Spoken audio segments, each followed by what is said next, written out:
మెదక్ జిల్లా రామాయంపేట కస్తూర్బా గాంధీ గురుకుల పాఠశాల భవనంపై నుంచి పడి ఒక విద్యార్థి తీవ్ర గాయాలయ్యాయి. 10వ తరగతి చదువుతున్న విద్యార్థిని గురువారం సాయంత్రం 2వ అంతస్తుపై ఉన్న బట్టలను తీసుకురావడానికి వెళ్లి భవనం 2వ అంతస్తు నుంచి మొదటి అంతస్తుపై పడడంతో గాయాలయ్యాయి. వెంటనే స్పందించిన సిబ్బంది రామాయంపేట ప్రభుత్వ ఆసుపత్రిలో చికిత్స చేసిన అనంతరం మెరుగైన వైద్య చికిత్స కోసం గాంధీ ఆసుపత్రికి తరలించారు. గుట్టు చప్పుడుగా విద్యార్థిని తరలించడంపై పలు అనుమానాలు వ్యక్తమయ్యాయి. ఎవరు తోసేయడం వల్లనే విద్యార్థి కింద పడినట్టు వారి బంధువులు ఆరోపిస్తున్నారు. కాగా విషయం తెలుసుకున్న రామాయంపేట ఎస్ఐ బాలరాజు, తహసీల్దార్ రజనీకుమారి పాఠశాలను చేరుకుని పూర్తి స్థాయిలో విచారణ చేపట్టారు.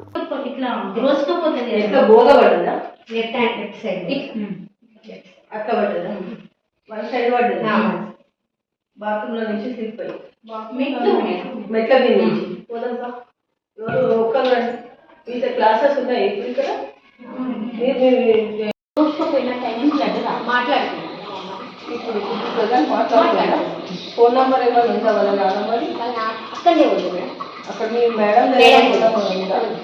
ఫోన్ నెంబర్ రాసుకో. 6లో వచ్చింది. ఎట్లా పడిపోయింది అక్క మరి?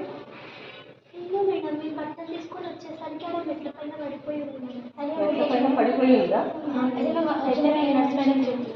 నర్స్ మేడం అంటే అక్క ఒక్కటే పడిపోయిందా? ఇక్కడ ఎవరు లేదా?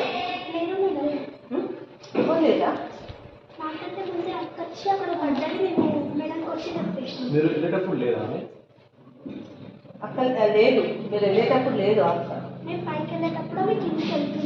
కిందికి వెళ్తుంది. వాళ్ళు అక్కడ పడిపోయింది. అందరికీ నమస్కారం. సోషల్ మీడియా లోకల్ న్యూస్లో హాస్టల్ బాలిక మెట్లపై నుంచి జారిపడ్డదన్న వార్తకు రెస్పాన్స్గా నేను ఇప్పుడు కస్తూర్బా గాంధీ విద్యాలయం స్కూల్ కోమట్పల్లికి వచ్చాను. పాప పేరు రేణుక, 10th క్లాస్ చదువుతుంది. నిన్న ఈవినింగ్ స్టడీ అవర్స్లో భాగంగా బట్టలు తీసుకొచ్చుకోవడానికి బిల్డింగ్ పైనకి ఎక్కి యాక్సిడెంటల్గా కాలు జారి పడిపోయింది అని చెప్పేసి పిల్లలతోనే మాట్లాడతాయంతా తెలిసింది. పాపకు పేరెంట్స్ లేరు, నానమ్మ ఒకతే ఉంది. ప్రజెంట్ పాపకు అడిగేంత వరకు కూడా డీటెయిల్ రిపోర్ట్స్ ఏమీ తెలియదు. గాంధీ హాస్పిటల్లో అడ్మిట్ అవ్వడం జరిగింది. నిన్న ఈవినింగ్ అప్రాక్సిమేట్లీ 6:30కి పాప పడిపోయింది అని చెప్పేసి హాస్టల్ వార్డను రామాయంపేట లోకల్ పిహెచ్సికి షిఫ్ట్ చేయడం జరిగింది.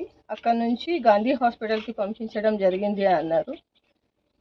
డీటెయిల్ ఎంక్వైరీ రిపోర్ట్ తెలుసుకున్న తర్వాత నేను డీటెయిల్స్ ఏదైనా ఉంటే కనుక అనౌన్స్ చేస్తాను.